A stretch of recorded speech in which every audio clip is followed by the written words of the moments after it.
Hey, everybody. Welcome to the official start now of our series of episodes looking at how Yahoo's pre-ranks did and what we can learn from them. I apologize again for the incredibly dry, very dry, painfully dry episode from yesterday where we introduced the topic, explain what all the columns mean, what we're going to be using them for. But we got to do one of those every year because there are new folks that come along for the ride. And frankly, even you folks that have been around for a long time, I think it serves as a nice little refresher.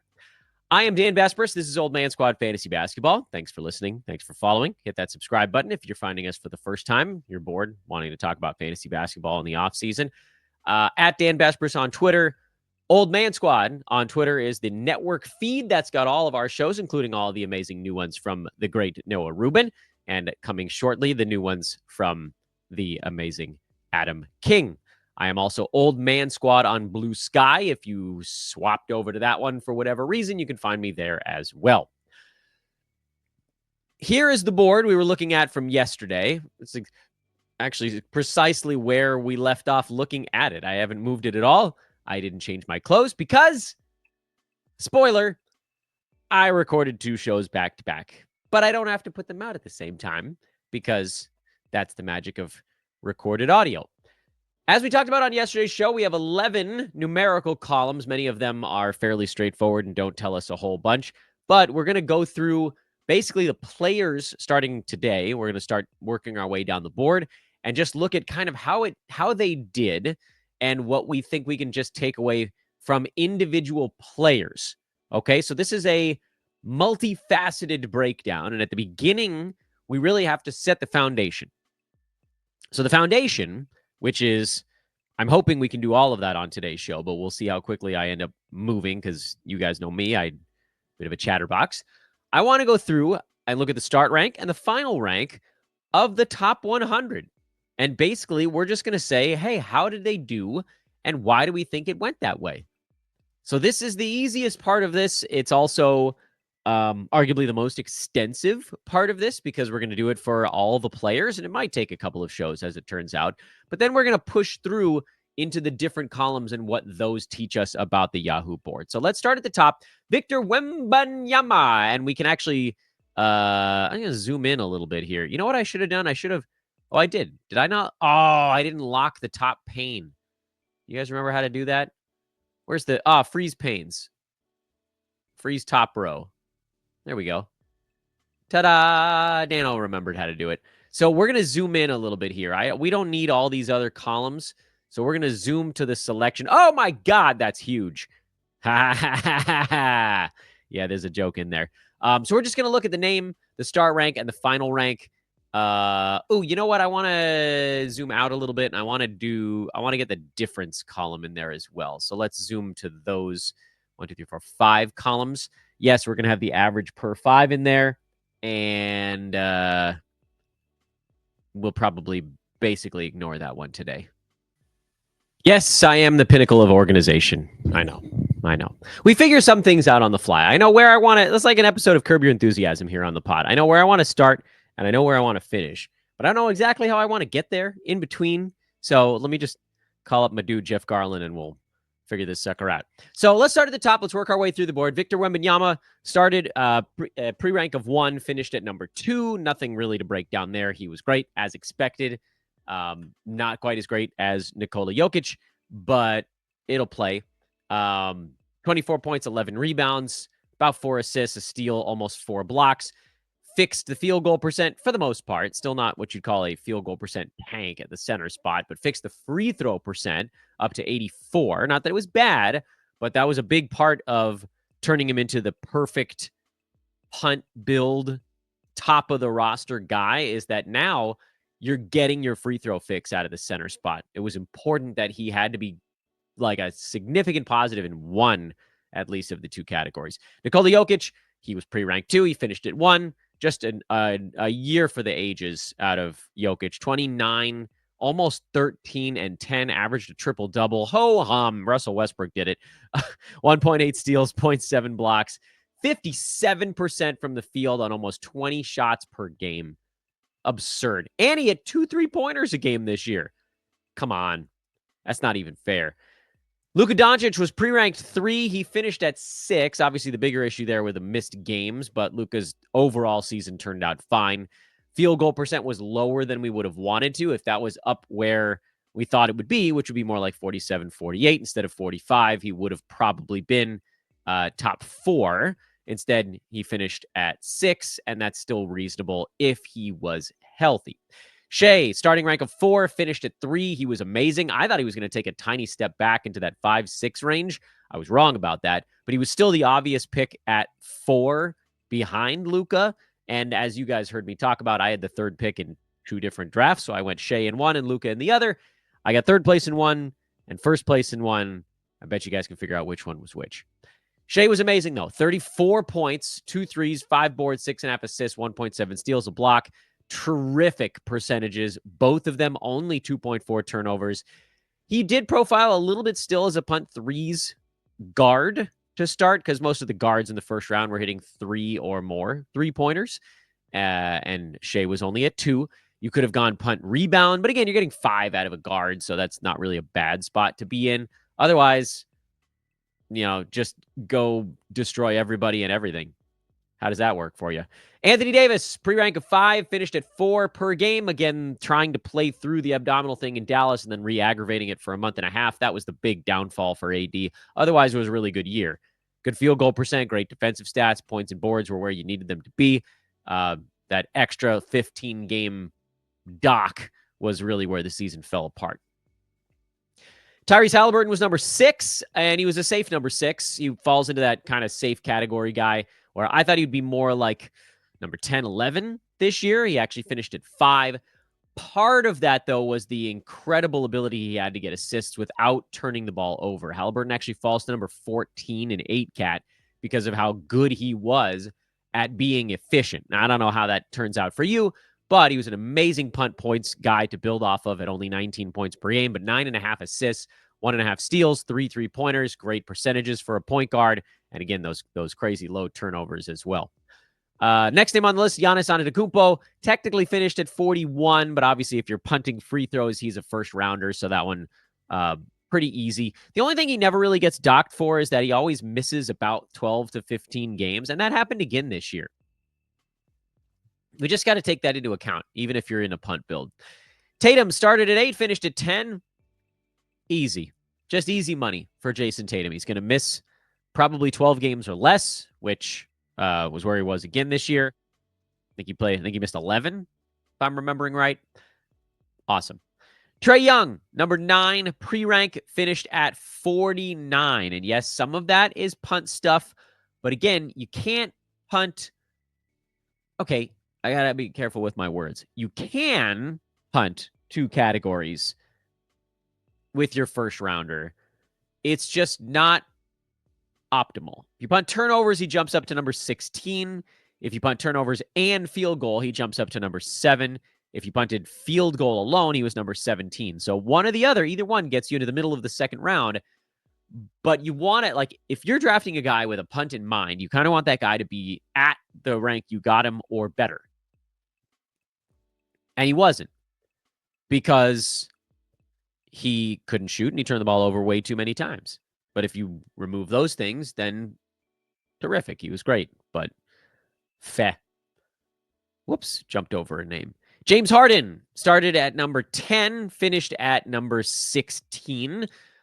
Similar to Trae Young in that he was weak in 2 categories, but the beauty of Harden is that if you wipe out either one of those, he jumps into the first round. Not mid-second round, first round. And if you wipe out both, he's number 5. And it doesn't sound like that big of a difference, but it was a pretty big difference over Trae Young because of the other stuff. And I know Trae had 11.5 assists, and I know that assists are hard to come by, but I still stand firm on my notion, which is if you're planning on drafting a guy for a punt purpose, try to make sure that if they're punting, they're beating your draft spot. And the short way of saying that is you don't have to punt stuff with Trae Young, but you should. Anthony Edwards started at number 11, finished at number 15. He was better than I expected. I'll give him that, but I knew he wasn't going to beat number 11. By totals, he was great. That's part of the allure there. The fact that he hit 4 3-pointers a game for the entire season was pretty shocking for me, and shot 84% at the free throw line, also kind of shocking. So that was where he made some nice gains. He probably gets drafted in the first round next year because of the durability. I still would rather get him in the second. We'll see how it goes. Joel Embiid started at 12, finished at 53. That's bad. For a lot of reasons. He was bad per game. He was bad by totals. He might end up being a little bit of a quote-unquote post-hype guy because the Sixers went into tank mode, and next year nobody's going to want him. But guess what? BetOnline is the world's most trusted betting platform and your number one source for all sports betting action. Baseball is rolling. You might even have some day games on right now. And we're rolling into the home stretch as well. NBA playoffs, NHL playoffs. And BetOnline has more ways to stay in on the action with the latest odds, news, and scores, plus live in-game betting. Yes, I know in your mind you're thinking, oh, does this make me a degenerate? No, because sometimes the best opportunities happen while the game is actually being played. With the largest selection of odds on everything, BetOnline remains your number one online source for sports wagering info. And if you can't wait for a ball game to start, you can stroll on into the BetOnline casino. You don't even have to breathe other people's cigarette smoke. They've got all the top Vegas-style games, poker, blackjack, you name it. They've got like 20 different types of blackjack, a live casino, slots. You like slot games? I don't actually particularly. I'm not gonna lie to you guys, but a lot of people do, and they've got that as well. Bet online. The game starts here. Steph Curry was number 13 pre-rank. He finished at number 11. He was. I'm trying to remember. I'm pretty sure that Steph was farther back. No, I guess he was an early second round guy. He was, to me, a really, really good second round pick. The question was always, could he get over 70 games? And he just barely did so this year. But man, did he finish with a flurry. And I assume he's going to be pretty good again next year. Donovan Mitchell is one, and maybe the first one that we really should have stopped to talk about. We stopped to talk about all of these guys because that's what I do on this program is I stop and I talk. But Donovan Mitchell finished at number 34 this year.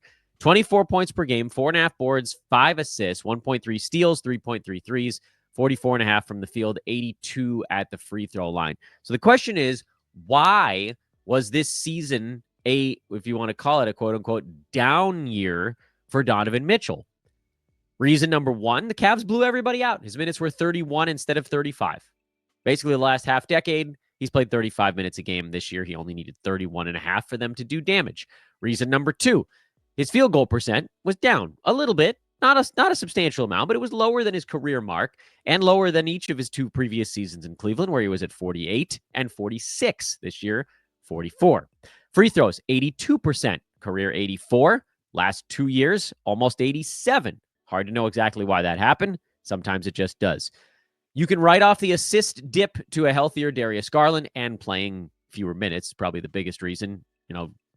12, 13% minutes dip. That's basically the assist. Same deal with rebounds. Steals came down quicker than expected. The thought was that he might drop from 1.8, like 1.6 with a minute dip, but he was down at 1.3, and blocks were damn near non-existent. So a lot of stuff went away. Some of it you could attribute to the lower minutes total. Some of it just sort of statistical bouncing in that he had a worse shooting year from 2-point range, a worse shooting year at the free throw line. I don't think he falls far enough in drafts next year to say, oh, he's, this profiles to make Donovan Mitchell a steal next season.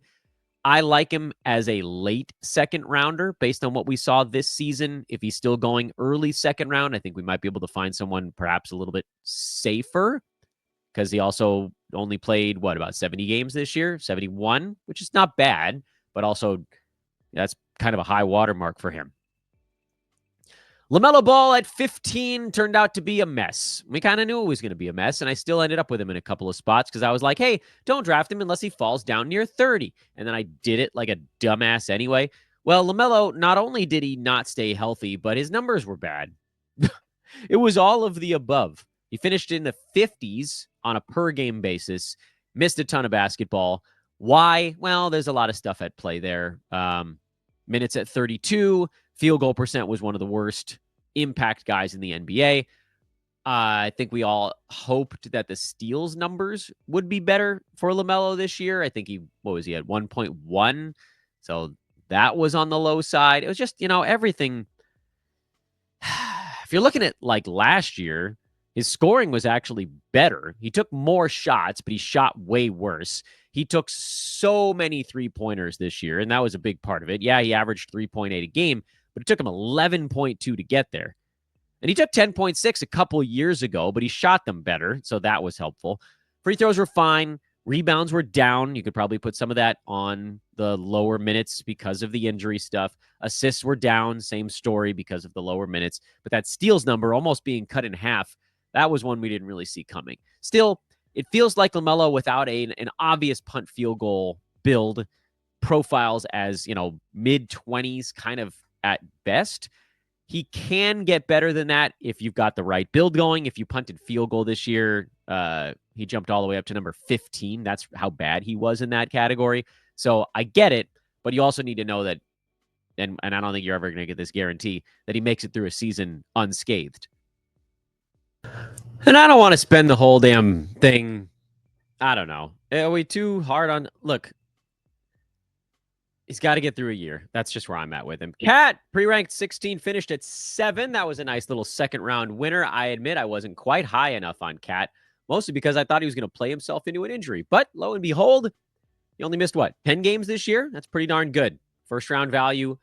The rebounds back up to 12.5 now that he wasn't playing in the shadow of Rudy Gobert. Basically, got to play center instead of power forward. He's going to be a very popular mid to late first-round pick this coming season, and he probably belongs somewhere in that neck of the woods. Scotty Barnes, number 17, pre-rank, finished at 57. Yucky. That's yucky. Why did it happen? Well, the blocks came down back to where we thought they'd be. Tanking team percentage, field goal percent in particular, took a bit of a hit year over year. Just did less. I don't know what we're going to make out of Toronto next season. I've got to think that there's a bounce back in store, but I also don't know that he's going to get drafted, Barnes that is, in the 50s, because that's where you start to see value. Like if he's going to get drafted in the 30s, I might be willing to take a stab at him, but only if we think Toronto gets a good enough player in the draft and is healthy. And do we think they're going to make a push at it? Maybe. Jalen Brunson was pre-ranked 18. We basically talked this one into oblivion during the preseason. There was just no way that he was going to be asked to do as much as he was the prior year when almost every New York Knicks player was out. He was taking 23, 24, 25 shots a game. He's still good, but he took 19 shots a game this year. Little bit less than that. And so that landed him in the 50s because he doesn't get a ton of defensive stats. He's not a big positive in free throws. He gets some assists are pretty good. Scoring is good, but he's not a massive 3-point guy either. So you're talking about a player where there are some actual fantasy holes in the game that I don't think get talked about enough. That was just getting drafted too early. He's getting drafted too early. And then the injury cost him some time as well. That was sort of the double whammy there. I'm curious where Brunson goes next year. Another guy that I would look at in the 3rd, 4th, but certainly not in the 2nd. That one we got right, at least. Devin Booker was a little bit of a disappointment this year. Not awful, necessarily. Pre-ranked 19, finished at 29. And a guy that possibly profiles as a positive outlook season over season. If someone like Kevin Durant gets moved, if Bradley Beal gets moved, whatever, does that open up more point guard role for Booker? Does it open up more shots? I think he's a guy that claws his way back up a little bit, but was healthy this year, so really didn't hurt you much as a second-round pick, and I think that's where he belongs next year as well. Kyrie Irving started at 20, finished at 12. It was a great year until he got hurt. Sort of the constant refrain for Kyrie, but he was more hurt than usual in this one. And I don't think you can draft him going into next year. KD started at 21, finished at 13. Also couldn't quite finish out his year healthy, missed the last couple of weeks with that ankle thing. Just a series of stuff. Wherever he goes, he's going to be ranked somewhere between 8 and 16. And so then you just take the chance on how does the health stuff shake out. I think I'd probably still take him in the 2nd round. Fool me once, fool me again, keep fooling me. He's good enough per game that I'll take that risk. Domantas Sabonis, pre-rank 22? Really? Did I type that wrong? No, I guess he fell. That's surprising. Finished at 22. Also one of the pillars of health. He did miss 12 games this year, which was a lot for him. and makes sense as a second-round pick, no matter how you square it up. Tyrese Maxey, pre-ranked 23, per game was number 8 because he was the only man alive in Philadelphia. It took 21 shots a game. That's just not going to happen if Embiid and Paul George are there. So Maxey strikes me as a guy that's probably going to get overdrafted a little bit next year, but that's also the explanation as to how he worked his way so far up the board. Dame started at 24, finished at 9. Everything that we thought would happen happened until the blood clot cost him a big chunk of time the last month of the regular season. Dude was on pace to play like 74, 75 games before that happened. And now, of course, the Achilles tear means you just can't draft him next year. But that was one that we got right for all intents and purposes, and then derailed by DVT. Chet Holmgren, pre-ranked 25, finished at 52. A lot of that was because his minutes were held in check after he came back. He's number 37 on Basketball Monster, lower than that on Yahoo. I don't really know why there's that big divergence there. Chet's a guy that was going in the second round, which I thought was too early with Isaiah Hartenstein around. If he goes in the third next year, I'm all about it. I thought that's where he belonged this season, and I think the 52 can be easily written off because of the 27 and a half minutes. He's going to play 30 next year. That's a number that's going to jump by 10%. Everything else is going to come with it, and that's excellent news. But, we nailed that one this year. LeBron, I have no idea how this man, it's crazy. Pre-rank for LeBron of 26, finished at 18. Fade at your peril. He's going to be 41 in the middle of next year. How is this possible? Anyway, I liked him there. I had him in a couple of teams. De'Aaron Fox, pre-ranked 27, finished at 39. I think he belongs in the third round next year in San Antonio. Lauri Markkanen is not going to get drafted at 28 again. Shouldn't have been drafted at 28 this year because of the massive shutdown risk. You can't spend a first, second, or third round pick on a player where there's a genuine concern they're not going to play the last 20 games of the season. You just can't do it. It's too much. Taking off back-to-backs, that's one thing, but just like starting at 62 games played instead of 82, miserable. Absolutely miserable. I do wonder where he's going to go. And I also wonder if Utah is about to pull out of the tailspin or if it's going to keep going. Either way, no. Alperen Sengun was generally overdrafted this year. I think everybody was just willing to overlook the free throw thing. There's a lot to like with his counting stats, which, good scoring, good rebounding, good assists, good steals, okay blocks, good field goal percent. Like, there's a lot of positives with Sengun. No threes. The blocks actually aren't that great. No threes, terrible free throws. That's really what holds him down. If you're punting free throws, he does take a pretty good leap up the board from, 80s, 90s range up to number 45, which is closer to where he was drafted, but still not quite there. And it just does, again, bring into focus this idea of, hey, if you're going to draft a guy who's a punt something, probably just punt that something, especially if it's one of your first 3 picks. Cade Cunningham had a great year. He was pre-ranked 30th. He finished at 25. And, of course, if you punted turnovers, he was much better than that. Just a ton to like about Cade this season. The turnovers were crazy, though. 4.5 a game. You pull those out, and he's basically a first-rounder. Great year. We saw he went really early in the way too early mock draft. I am curious if that's a thing that continues. But big leap forward. I only had him in a volume league. I didn't take him in other 9-cat spots, but obviously we should have been a little bit higher. Made the jump forward. Paul George, pre-ranked 31. We said don't do it because he came into the year hurt, finished at 69, never really quite got right. I think he probably gets drafted in the 4th round next year, and I think I would probably do it, but this is a pretty easy one to handicap. Jalen Williams, drafted at 32, finished at 21. Again, pretty straightforward. We were high on him. He was always set to do more this year. Freddie VanVleet, pre-ranked 33, finished at 68. Just had an extraordinarily bad shooting season. Some of that goes away. He crawls right back inside the top 50. Is he going to go in the 3rd round? No, he'll probably go in the 4th, maybe even the 5th next year. If he goes to the 5th, I'm taking him. 4th round, I'd call him a relatively safe play. But then, maybe not, actually. Because isn't his deal done? It was a 2-year contract, wasn't it? Oh, 3-year contract. My bad. All right, so they got one more on it. I don't think he's going anywhere. The Rockets are better when he's out there. And it's a $45 million 3rd year. So going to be kind of hard to move any of that. Or is it a club option? It's a club option, so maybe not. He might not be there. All right, reserve our right on this one. I mean, the big reason on Freddie's bad season was that he just shot horribly this year. Assists were down a little bit. Everything else was relatively in line. He should have probably been ranked around 40, but he wasn't because he couldn't make anything. DeJounte Murray, I got to find out that he's going to be healthy going into the year. I think, 40-something makes sense. We dodged him this year because of injury stuff and just joining a team that had 3-4 other high-usage guys. He'll get plenty to do there, and he'll probably be a guy ranked in the 40s, 30s, 40s range. But we got to know that he's healthy before doing it. So that was, again, a relatively easy one. Jalen Johnson was outstanding this year, but couldn't stay healthy. Only got through 30-some-odd games, finished number 19 per game.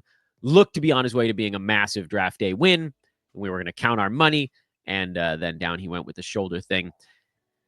From a straight handicapping standpoint, again, it was relatively easy to see him doing a lot more with DeJounte Murray gone. And if he's healthy to start next year, I would see it happening again. JJJ ended up going right where he belonged, and you can throw him in the Jared Allen corridor of safe centers going between 35 and 60. That's fine. Bam Adebayo, same story, pretty safe center in there. Evan Mobley did take a little bit of a step forward. We were high on Evan, so that was a good one that we mostly were on track with, where the efficiency year over year stuck, and he just got to play a little bit more and was healthy this year. So he took a nice little leap forward. All good stuff. He'll probably get drafted in the 25 to 35 range, and that's likely where he belongs. Jimmy Butler, if not for all the temper tantruming crap in Miami, this would have ended up being a perfectly reasonable year. He got drafted in the 4th round. We're in the 4th round now. Jimmy Butler at 39. His per game rank at the end of the year was in the mid 30s, even the early 30s in some spots, depending on what site you're using. He just blew 20 games throwing a hissy fit. I think Jimmy Butler's going to actually be really good next year. So from a handicapping standpoint, that one worked. But from a health standpoint, it was fine. But from a James Hardening his way out of town, not as great. Desmond Bane figures to be a really nice grab year over year. I thought he was a pretty safe pick at 40. He ended up being a little bit better than that. Ja Morant missed a lot of time, and that was a pretty big reason why. Paolo Banchero at 41 makes absolutely no sense unless you are punting most likely multiple things. And this is what we talked about before. You can punt 1, but it's still not going to get you to 40. You can punt 2, and it'll get you pretty close to 40. Or you can punt all 3, both percentages and turnovers, and then he's fine. But you will not catch me dead drafting Paolo Banchero until he fixes one of his percentages, both, or something. Derek White was a very safe pick at 42. He finished 10 slots higher. That was a pretty easy one. Ja Morant was a points league type guy at 43, or you can call it an 8-cat guy at 43. And health now becoming an issue there. I didn't draft him anywhere because of the percentages stuff, but the health is the one that most likely derailed things a little bit. Emmanuel quickly pushed too far up the board. I didn't think it was going to be this bad. He's going to be a post-type guy next year. Luckily, we didn't have him anywhere when he started getting drafted in the early 40s. I thought that pushed through his floor, which I thought was going to be in the 60s, if not for the health stuff this year. And he just never got right. Quickly's probably a 60 range guy. And if he starts to fall, if he gets drafted 5th round, 6th round next year, that's fine. But this one turned ugly quick with the health stuff. Miles Turner, he's a Jared Allen corridor center. Franz Wagner had a big month and a half when Paolo Banchero was out. Otherwise, he was like a top 50, 55 range guy. Blended all together, he ended up looking like a pretty big win. When that team was fully healthy, though, he ends up as a pretty safe grab around 50. And so next year, he's probably going to go a little bit too soon. Jaylen Brown was already a bad free throw shooter. The field goal slipped a little bit, and now you're dealing with the sort of constant nagging knee thing. He was a guy that I dodged pretty much everywhere, and I feel pretty good about that. I don't know that 95 finish was predictable, but you kind of knew that it wasn't going to be perfect. Kawhi's Kawhi. We don't need to talk about that. He's going to get drafted super late because of health stuff, but he's going to be way better than that per game. Zion, punt free throw guy, but the health stuff is the reason that I probably don't take him there. Still, if you're punting free throws, you almost have to take Zion in the 5th round because he can help.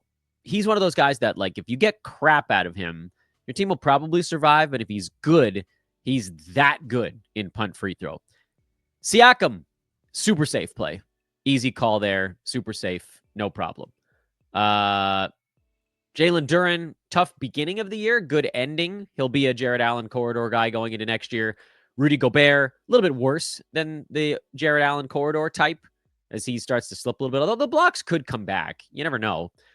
Tobias Harris had a terrible first half. He was much better second half of the season. Is that how it translates into next year? I don't know, but it did feel like there was more of a settling process, and I don't think I'm going to take him this early again. I really liked Tobias when drafts started. He was pre-ranked around 85 or 90, and he just kept going earlier and earlier and earlier. And I'll admit, I still took him in one or two spots around 60, but that was pushing it. I thought he was going to cruise to the edge of the top 50, but that slow first 2.5 months really kind of cooked him. DeMar DeRozan has a very different ranking on Yahoo. Yahoo has him at 71. Basketball Monster, I think a fly just whizzed past my ear. I heard it. I didn't see it. Is it on me? You guys can see it. DeMar was in the 60s on Basketball Monster. Pretty safe play. Pretty easy call there. Mikal Bridges, you knew he was going to be down per game, but his appeal, of course, is the durability stuff. Jared Allen is the poster child of the Jared Allen corridor. Yahoo has him at 61. Basketball Monster has him at 46. I don't know what's real. What's real? Miles Bridges probably wouldn't have been this good if his teammates all didn't get hurt again, but probably a relatively safe guy to draft in the 60-70 range. Zach LaVine, same general story, pretty safe in that neck of the woods. Vooch had a huge year, and this one was damn near impossible to see coming. Not that he wasn't going to be fine, but that he was going to be this prolific. Because if you look at last year, Vooch's rank last season was 50. And the assumption was that he would pretty much duplicate that, but was also a trade risk. And instead, Vooch came out and had the shooting season of his life. He shot 59% from two-point land, which tied a career high. He shot 40% from three, which was, I think it tied his half season in Orlando 5 or 6 years ago. 81% at the free throw line. That's up among his best. He did come down a little towards the end of the season. Remember, for a long time, he was shooting like 63% from two. That's the number that kind of tapered off a little. In terms of like season over season, he did less this year. So it almost makes no sense that his rank would jump as much as it did. He was just incredibly efficient. Rebounds were down. Steals were the same. Blocks were the same. Threes were up because he shot them so damn well. Field goal percent was just way, way higher. So it does. And Vooch is now on the last year of an expiring. So he is very much a threat to be moved. But if you can get him in the Jared Allen corridor again, I think you do it. You just don't want to blow a pick too much earlier. Are we going to get through the last 40 on today's show? Probably not. We'll do a couple more names. We'll put a pin in it. We'll come back first thing next week. Remember, there's no show this week on Friday. I'm going to be out of town. It's the off season. You guys will survive. And we'll pick up on Monday where we left off. We'll finish off these names, and then we'll move into some of the columns and what we can actually derive from them. And you get into some wonky ones. DeAndre Ayton was terrible.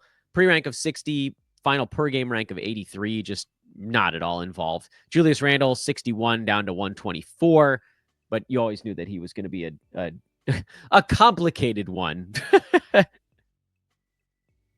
Because he doesn't do the little things that translate to fantasy. So you kind of knew that was going to be a problem. Beal was a huge pain in the butt. I hope he's still in Phoenix with Kevin Durant gone, because then there is almost no way to keep him down. But in terms of this year, just nagging injury after nagging injury and slowly diminishing role. And that one was bad. I liked him a lot in the 70 to 80 range. I liked him still even a little bit in the 60s where he got drafted. And he didn't come close. Ugh.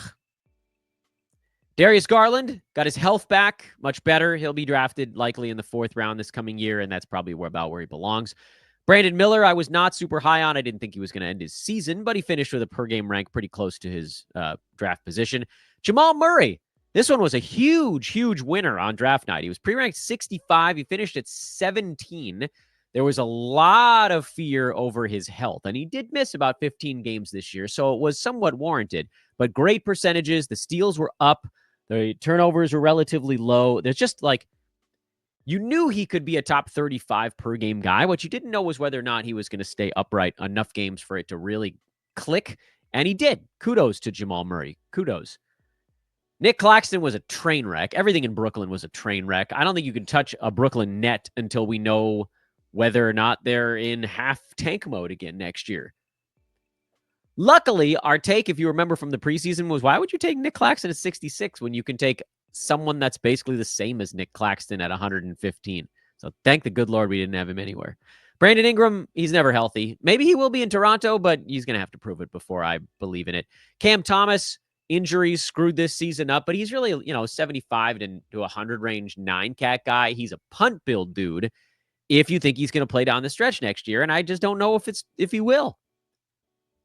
Let's do two more names. We'll get up to number 70. D'Angelo Russell at 69. This was easily my biggest miss of the entire year. Bradley Beal was probably number 2. Freddie VanVleet was number 3. We had a lot of really nice hits, but the D'Lo one was bad, bad, bad. He got phased out quickly in Los Angeles. He got traded. It looked like he was going to have all kinds of freedom to go nuts with Brooklyn, and then they were like, nah, we're going to play you like 25 minutes because, look, we don't accidentally want to win a ball game. So... sorry, D'Lo, your season is toast. That was just bad. I hope he ends up on some. Well, we'll have to watch free agency and all that stuff, but I pray he ends up someplace he can cook a little bit more.